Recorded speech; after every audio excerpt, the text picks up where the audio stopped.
All right, so now let's compare that to how a fluid responds to stress.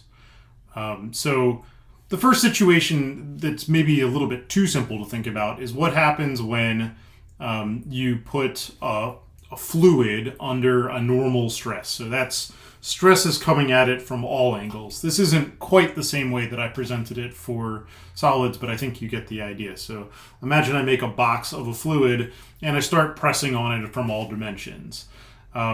So obviously in this situation, it might compress, if you were applying that stress as a before and after situation, and that would normally be called pressure, but it won't flow. A change in pressure, or a change in stress, right? So if it's under one pressure and then I change the amount of pressure by adding more, you might find that the fluid actually shrinks a little bit. So you had initially one volume, and after you apply a change in pressure, it shrinks down a little bit if no fluid is allowed to leave the box. There's a property related to fluids that actually measures how much the change in volume would be. So let's start with that. So that property is called the bulk modulus, or it's characterized by something called the bulk modulus, which is basically a proportionality constant between the fractional change in volume that a fluid experiences and a change in pressure. So the units for pressure are the same units as for stress. They're pascals. That's the SI unit. Or if you really want to break it down, that would be newtons per square meter, and you can break down newtons if you want to. So the definition of the bulk modulus is basically a proportionality constant that sits in between the change in volume of an element and the change in pressure. It's sort of the reverse of the way I think about it. I normally think of the change in volume as a result of changing pressure, but it works either way. And so the proportionality constant, I'll write it as K, with a negative sign in front because the volume always shrinks when you apply additional pressure. So that proportionality constant K is called the bulk modulus. In your book, you'll find it denoted as E sub V with like a little slash through it. The V with a little slash through it often means volume. So we'll use that throughout this course, although I don't use it in this slide. But E sub V is not a standard notation. If you go to other sources, that'll be called K, or sometimes B for bulk modulus. So that's a non-standard notation in the book, so I've changed it to... So let's do an example, just a calculation that uses the bulk modulus to calculate how much volume change we expect for a given change in pressure for some liquids and solids. So for some liquids and gases. So let's do a specific example where we calculate the change in volume, or the fractional change in volume, for a change in pressure of about 100 kilopascals, so 100,000 pascals. For your record, so atmospheric pressure is usually around 101 kilopascals. So what I mean is that I'm basically going to double the absolute pressure if we're talking about a gas, so that the total pressure after we're done will be 201 kilopascals. So we're going to double the absolute pressure. The first thing we need to know, I'm going to do this for both water and for air, just to kind of give you an idea of how much the volumetric changes are.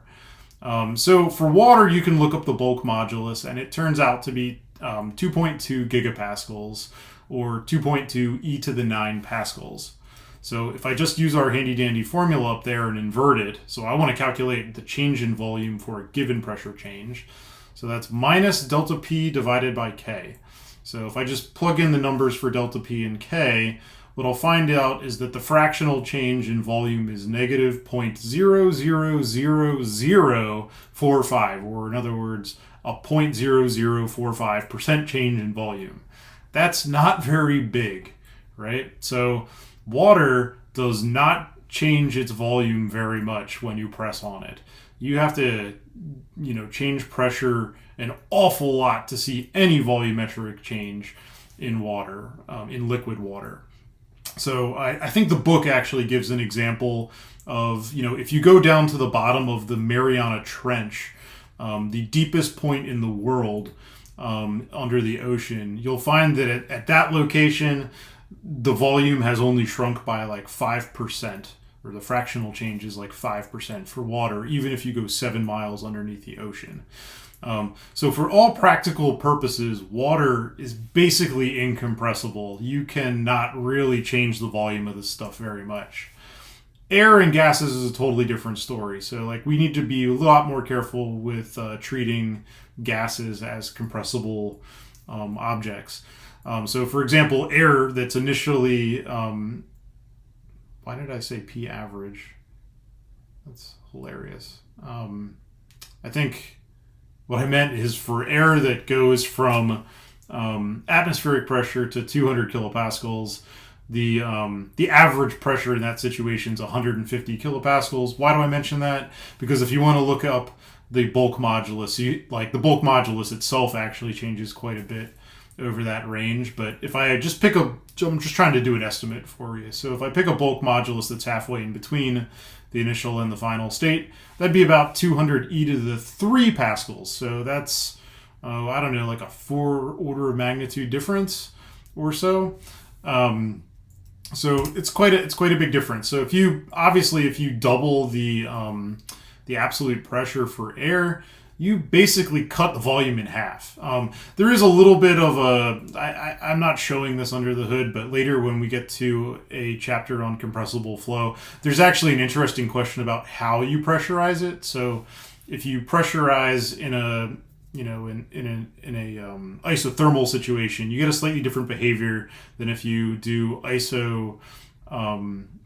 isentropic compression, which is the more common form. So I'm showing isentropic. So obviously, like if you compress a gas by doubling its absolute pressure, it'll more or less cut the volume in half. It's not quite linear, but it's almost linear.